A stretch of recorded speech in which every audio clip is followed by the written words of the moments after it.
Hello everyone, welcome. I'm Elizabeth Urcola. I'm the IFAS Pasco Extension Program Coordinator here at the One Stop Shop. Today we're going to learn how to sew a pincushion. So objectives are benefits of a pincushion, supplies, and organizing. So for this tutorial, you're going to need felt or fabric, which is something like this. You're going to need fillings such as cotton, pins or needles, and I have a few examples here.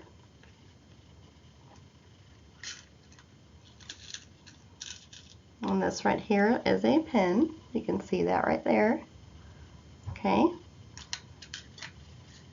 And a rubber band. Some folks might have a hair tie on hand, so if you could use a hair tie or a rubber band, that will work just fine.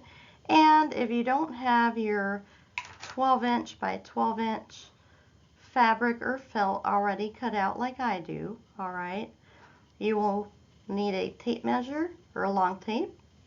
And if not, if you have a ruler will work just well.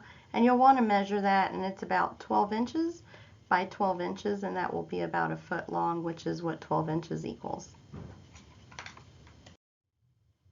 All right, folks, so benefits of a pincushion. A pincushion is a safer and organized place to store your pins. Pincushions can also be used to store needles while being used. If you're sewing by hand, for instance, like single stitch, and you're using a needle and thread, you could place your needles in your pincushion.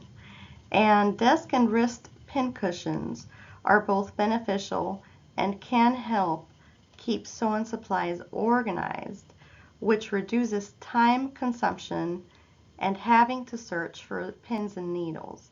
So if you got your pincushion and it's sitting on your desk or your workspace, it's easier to find and locate your pins because it's almost a one-stop shop and you have them all in one place. You can do this also for your needles if you choose to, and if you have a needle or a pin, you can place them in your pincushion, and it's a nice safer place to keep your needles and your pins. Alright, so sewing pincushion steps here. And so you're going to take your felt or fabric and you're going to cut it to a 12-inch by 12-inch square, kind of like mine is right here, okay? And I forgot to mention earlier, you will need a set of shears, which I've got some right here now. Always be safe, please. And if you are a child, always have an adult with you to help you cut, because shears tend to be sharp. Okay, so let's get started. So take your felt or fabric, right, and you cut it to a 12-inch square. If you have it pre-cut like I do, you just go ahead and you have that here. All right, you're going to place it on a flat surface, and that's, you can't see it here, but that's how I have mine. I've got it on a flat surface. And you're going to fill the center of the fabric, right, in the center. You're going to fill it with cotton as the filling if you've got cotton. And I got a little hint there for you all. So loose threads or fabric scraps from old sewing projects can also be used as filling. So if you have loose threads that you've taken and you've cut, such as tails off of your sewing project or something like that, you can accumulate a good amount of sewing loose scraps or loose threads or fabric scraps, and you can go ahead and use those as the filling, and you find a purpose or a way to upcycle those instead of just throwing them in the trash. So you can place them in the center of your fabric here, and I chose to fill the center of my fabric with these small little balls.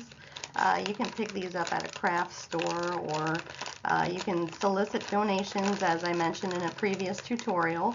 And basically these are just cotton, kind of fluffy cotton filling balls so.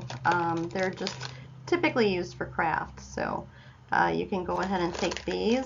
And I'm going to go ahead and take a nice little bunch here, just enough to form the center of my fabric here, and that is going to be how I'm going to place my little cotton crafting balls here. And so what you're going to do is you're going to take the corners of the fabric and you're going to place them together like so, right? And then that's 2 corners, and then you're going to take the other 2 corners of the fabric, right? And then you're going to place them together like so with the other 2, and you're going to have kind of what resembles a little bit of a folded up napkin when you go to a place to eat or something like that in your table setting.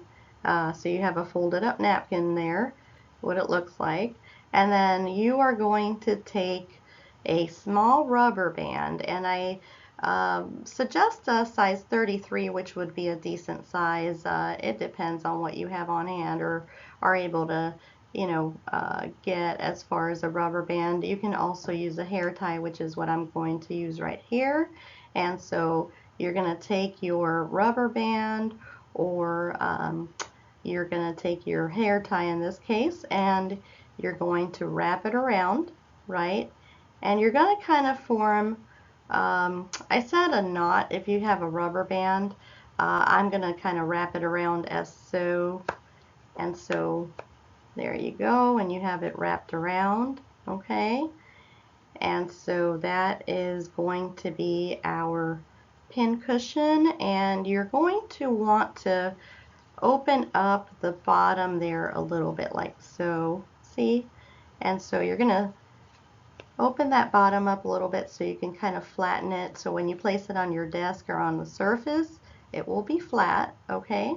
So this is going to be your pin cushion, all right? And so we used a hair tie and rubber bands, and it's very simple to make. And so I'm going to show you, and so when you turn it over like so, you have your pin cushion to keep your pins and needles in a safer and organized place. So here's our first pin right there, okay? So we're going to go ahead and place the pin in here, and you don't go too far now.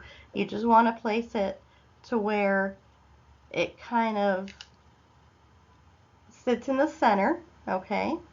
And we can take another pin right here, and so we're going to hold our pins here, and if we are sewing either by hand or on a sewing machine, you have your pin cushion, and your pins can just be readily pulled out, and then you can use them to hem or hold your project in place. So that is your pin cushion right here. And so pretty much it's very easy to make for the most part, with just some supplies, and always play it safe and stay out of reach of keep it out of reach of small children, but basically that's your pin cushion right there. And in a later tutorial we will learn how to turn this very same pin cushion into a wrist pin cushion, which is really neat, and it just kind of sits on your wrist like so, and while you're sewing you don't have to worry about reaching over for it. It will sit on your wrist, and we will learn that in a later tutorial, so please stay tuned. Thank you so much for joining us today. Please feel welcome to contact us at eurcola@pascocountyfl.net, and that's EURQUIOLA@pascocountyfl.net for information on sewing. And if you have any questions, please let us know. All right, and we hope that you enjoyed this tutorial on learning how to sew your pin cushion. All right, bye for now.